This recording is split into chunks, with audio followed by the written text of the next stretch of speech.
बच्चों बहुत स्वागत है आप लोगों का केमिस्ट्री क्लास में। मैं हूं आपका केमिस्ट्री टीचर सुनील यादव। अब बच्चों आज मैं एक नए टॉपिक के साथ आपके साथ हूं। आज मैंने टॉपिक लिया हुआ है रेडॉक्स अभिक्रिया। बच्चों आज मैं आपको बताऊंगा रेडॉक्स अभिक्रिया क्या होती है। इसके अंतर्गत आपको ऑक्सीकरण, अपचयन, ऑक्सीकारक पदार्थ और अपचायक पदार्थ की जानकारी होगी। और मैं आपको यह भी बताऊंगा बच्चों कि किस तरह से हम कुछ विशेष रासायनों का या कुछ विशेष प्रकार के रासायनिक पदार्थों का ऑक्सीकरण अंक ज्ञात करेंगे। ठीक है, तो बच्चों चलिए जल्दी से समझते हैं सबसे पहले रेडॉक्स अभिक्रिया को। बच्चों रेडॉक्स अभिक्रिया क्या होती है, ठीक है, ध्यान दीजिएगा और समझने की कोशिश कीजिए। बच्चों एक उदाहरण सबसे पहले आपके लिए ले रहा हूं। उदाहरण देखिए, मैं क्या करता हूं बच्चों, मैंने ले लिया SnCl2 को और मैं इसको हाइड्रोक्लोरिक अम्ल के साथ अभिक्रियत करता हूं। बच्चों इनकी आपसी क्रिया के बाद मैं आपको बता दूं, इनकी आपसी क्रिया के बाद जो पदार्थ बनेगा वो बनेगा SnCl4 और प्लस H2। ठीक है बच्चों, ये पदार्थ निर्मित होंगे। यहां पर समझने वाली बात है बच्चों, जो क्लोरीन है तो क्लोरीन का परमाणु क्रमांक 17 है, इसका इलेक्ट्रॉनिक विन्यास 2, 8 और 7 होगा। बच्चों इसके अंतिम कोश में 7 इलेक्ट्रॉन है, इसमें एक इलेक्ट्रॉन को ग्रहण करने की प्रवृत्ति होगी और इसीलिए इसका ऑक्सीकरण अंक कितना होगा बच्चों, -1 होगा। इस आधार पर क्लोरीन पर चार्ज मिलेगा -1, तो यहां पर 2 क्लोरीन है तो -1 -2, तो टिन पर जो चार्ज मिलेगा वो +2 मिल जाएगा। इस तरह से मैंने कैलकुलेट कर लिया। बच्चों क्लोरीन पर -1 है, एक हाइड्रोजन, तो हाइड्रोजन पे +1 आ जाएगा। ठीक है, फिर यहां पर क्लोरीन पे -1 है तो टिन पे +4 आ जाएगा। और बच्चों जो कोई भी एलिमेंट जब अपनी एटॉमिक या अपनी मॉलिक्यूलर स्टेट में होता है, वो अपनी परमाणविक या आणविक अवस्था में होता है, संकेतिक अवस्था में, तो हमेशा उसका ऑक्सीकरण अंक क्या होता है, 0 होता है। ये बात समझ में आ गई आपको। अब आप मेरी बात को ध्यान से समझिए और कोशिश कीजिए चीजों को और अच्छी तरह से समझने का। बच्चों अगर मैं SnCl2 को लूं और मैं HCl से इसकी क्रिया जब मैंने कराई, तो मैं आपको यह बताना चाहता हूं कि SnCl2 किस में बदल रहा है, SnCl4 में बदल रहा है। जब SnCl2 HCl से क्रिया करके SnCl4 में बदल रहा है, तो आप देखिए कि SnCl2 का ऑक्सीकरण अंक कितना है, +2, और बाद में वो बढ़कर कितना हो जा रहा है, +4 हो जा रहा है।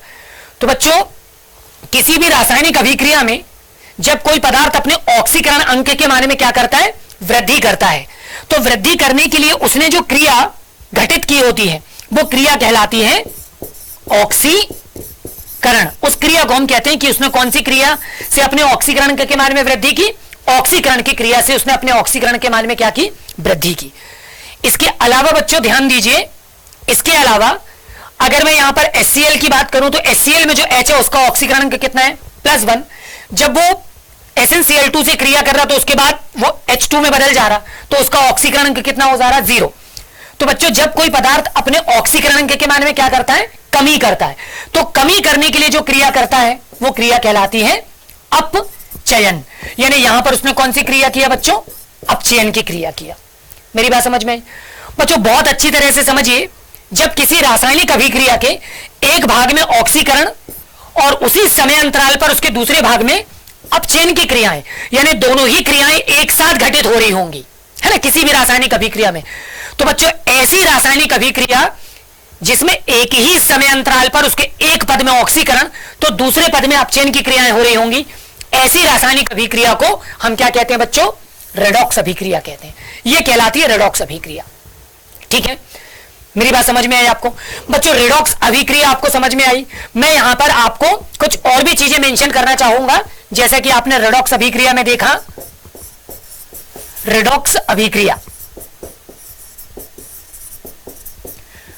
बच्चों, रेडॉक्स अभिक्रिया मैंने लिया और मैंने आपको एग्जांपल दिया SnCl2 और मैंने इसको HCl के साथ रिएक्ट किया, है ना, और क्रिया में मैंने SnCl4 और H2 का निर्माण किया बच्चों। ठीक है, और इसके आधार पर मैंने बताया इसका ऑक्सीकरण अंक 0, इसका -1, इसका +4, इसका -1, इसका +1, इसका -1 और इसका +2।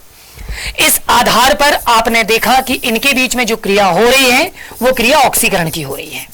ठीक, यहां पर ऑक्सीकरण हो रहा है बच्चों। इसके अतिरिक्त आपने देखा इस पदार्थ में जो क्रिया हो रही है यहां पर अपचयन की क्रिया हो रही है, यहां पे अपचयन हो रहा है। ठीक, अब आप मेरी बात को ध्यान से सुनने का प्रयास कीजिए और समझिए बच्चों, रासायनिक अभिक्रिया में जो पदार्थ ऑक्सीकरण की क्रिया करता है उस पदार्थ को हम कहते हैं अपचायक। इसको हम कहते हैं अपचायक पदार्थ। ठीक है, जस्ट अपोजिट होता है। अगर वो क्रिया ऑक्सीकरण की करेगा तो पदार्थ क्या कहलाएगा? अपचायक। इसी तरह से बच्चों वो पदार्थ जो अपचयन की क्रिया करेगा तो उस पदार्थ को आप क्या बोलेंगे? उस पदार्थ को आप बोलेंगे ऑक्सीकारक। ये पदार्थ ऑक्सीकारक कहलाएगा। मेरी बात समझ में आई? बच्चों ध्यान देने वाली बात है और आपको यह चीज समझना है। तो मैं अगला जो आपके पास प्रश्न लूंगा कि मैं अपचायक और ऑक्सीकारक को भी आपके साथ डिफाइन करने की कोशिश करूंगा। तो बच्चों मैं आपको बताने की कोशिश करूंगा ऑक्सीकारक के बारे में। ठीक, ऑक्सीकारक पदार्थ बच्चों समझिए और ध्यान दीजिए। मैं एक उदाहरण ले रहा हूं। अगर बच्चों मैं सोडियम की बात करूं तो सोडियम का परमाणु क्रमांक 11 है, इलेक्ट्रॉनिक विन्यास 2, 8 और 1। बच्चों जब ये अपनी वास्तविक अवस्था में तो इसका ऑक्सीकरण 0 है। बच्चों अगर मैं इसके एक इलेक्ट्रॉन को क्या कर दूं, यहां से निकाल दूं, है ना, सोडियम अपने एक इलेक्ट्रॉन को क्या कर दे, रिमूव कर दे, तो इसका जो नया विन्यास है वो 2, 8 हो जाएगा और बच्चों सोडियम के ऊपर एक धनावेश उत्पन्न हो जाएगा। अब अगर मैं इनकी तुलना करूं तो प्रारंभ में सोडियम पर एक कोई आवेश नहीं है ना, मतलब इस पर आवेश की मात्रा 0 है। जब वो उस एक इलेक्ट्रॉन को निकालता तो उस पर आवेश की मात्रा कितनी आ जाती है? +1। मतलब उसका ऑक्सीकरण क्या हो गया? बढ़ गया। मैंने आपको बताया था कि ऑक्सीकरण जब बढ़ता है तो बढ़ने के लिए इनके बीच में जो क्रिया हुई होगी वो क्रिया क्या कहलाएगी बच्चों? ये क्रिया कहलाएगी ऑक्सीकरण की। ये क्रिया कहलाएगी ऑक्सीकरण की, यानी क्रिया यहां पर ऑक्सीकरण की हुई। ध्यान देने वाली बात है और समझने वाली बात है। मैं आपको ऑक्सीकारक पदार्थ के साथ साथ अपचायक, है ना, पदार्थ की जानकारी दे रहा हूं। दोनों की जानकारी एक साथ लूंगा, ठीक है, ताकि आप डिफरेंस समझ पाए। तो बच्चों यहां पर क्रिया ऑक्सीकरण की हो रही। मैंने आपको बताया था कि जो पदार्थ ऑक्सीकरण की क्रिया करेगा वो पदार्थ जो होगा वो पदार्थ क्या कहलाएगा? अपचायक कहलाएगा। इसका मतलब यह हुआ कि यहां पर क्रिया ऑक्सीकरण की हो रही, यानी कि सोडियम एक तरह का अपचायक पदार्थ है ना। सिंपल सी बात मैं ये कह देना चाहता हूं कि जो अपचायक होते हैं बच्चों, इन पर कैसा आवेश पाया जाता है? धनात्मक। इन पर धनात्मक आवेश पाया जाता है।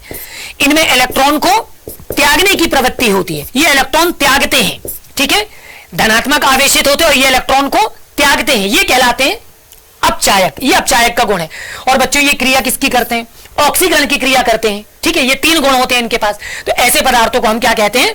इन पदार्थों को हम कहते हैं अपचायक।